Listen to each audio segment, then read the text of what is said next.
जी, आचार्य जी का 50वां जन्मदिन जड़ी बूटी दिवस के रूप में क्या नए संकल्प लिए गए इसमें?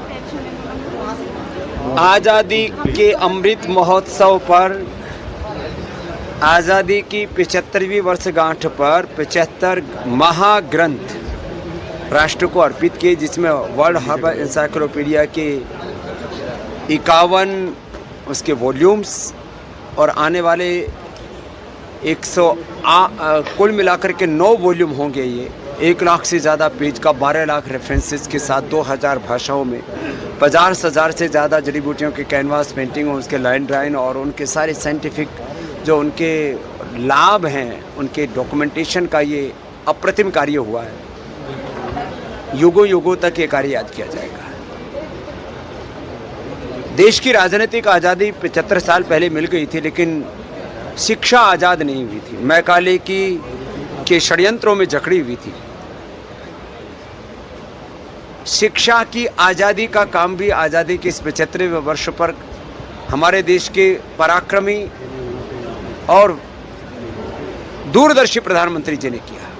पिछले 9 साल से हम प्रयासरत थे कि भारतीय शिक्षा बोर्ड की प्रतिष्ठा हो, उसको पूरी तरह से मान्यता प्रदान करके अब एक राष्ट्रीय स्तर का ऐसा बोर्ड बन गया है कि माता पिता को ये स्वतंत्रता होगी कि वो अपने बच्चों को स्टेट बोर्ड में वाले स्कूल में डालें कि सीबीएसई वाले स्कूल में डालें कि भारतीय शिक्षा बोर्ड, जहाँ पर सारा मॉडर्न एजुकेशन होगा वर्ल्ड क्लास, माने साइंस, मैथ, फिजिक्स, केमिस्ट्री, सारा हिस्ट्री सब कुछ होगा, कंप्यूटर भी होगा, आर्टिफिशियल इंटेलिजेंस भी होगा, न्यू एजुकेशन पॉलिसी का उसमें इम्प्लीमेंटेशन भी होगा।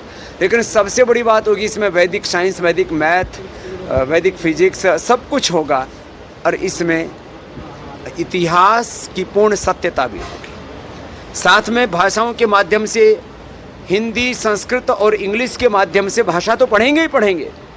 इसमें चारों वेदों का, सब उपनिषदों का, दर्शनों का, सांख्य, न्याय, योग, वैशेषिक का और पुराणों का, रामायण, महाभारत, भगवत गीता का संपूर्ण भारतीय ज्ञान परंपरा का समावेश भी होगा।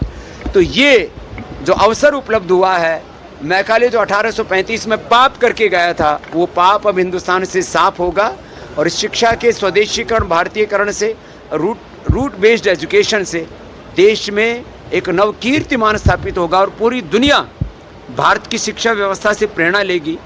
और तीसरा एक बड़ा काम ये होगा, योग आयुर्वेद स्वदेशी के साथ साथ पूरे विश्व को भारतीय शिक्षा व्यवस्था से प्रेरणा मिले। वही उसको लेके कुछ ये नेचुरोपैथी के डॉक्टरों का यहाँ रजिस्ट्रेशन नहीं होता था, वो शुरू हो जाएगा। दूसरी उन्होंने इच्छा व्यक्त की कि हाँ वर्ल्ड का सबसे बड़ा वेलनेस सेंटर बने उत्तराखंड में, वो पतंजलि बनाएगा। बाबा जी बूस्टर डोज लगा दी तब भी कोरोना फैल रहा है, इस बारे में क्या कहना है? देखो, जो बाइडेन को डबल डोज लगी, बूस्टर डोज भी लगी, उसके बाद भी हो गया। इसका मतलब योग आयुर्वेद की डोज जब तक नहीं लगेगी वैक्सीन के साथ, तब तक चाहे जो बाइडेन हो या कोई भी दुनिया का बड़े से बड़ा धुरंधर डॉक्टर हो, कोई नहीं बचा सकता आपको। ना अमेरिका का राष्ट्रपति, ना WHO के भी 99% शीर्ष अधिकारियों को कोरोना हो चुका है। तो क्या दुनिया को बेवकूफ़ बना रहे हो? खाली वैक्सीन से हम पूरी दुनिया को सेफ बना देंगे? इसलिए वैक्सीनेशन के साथ योग आयुर्वेद जरूरी है। लेकिन फिर से बढ़ रहा है, जिसमें से कोरोना की फिर लहर आ रही है।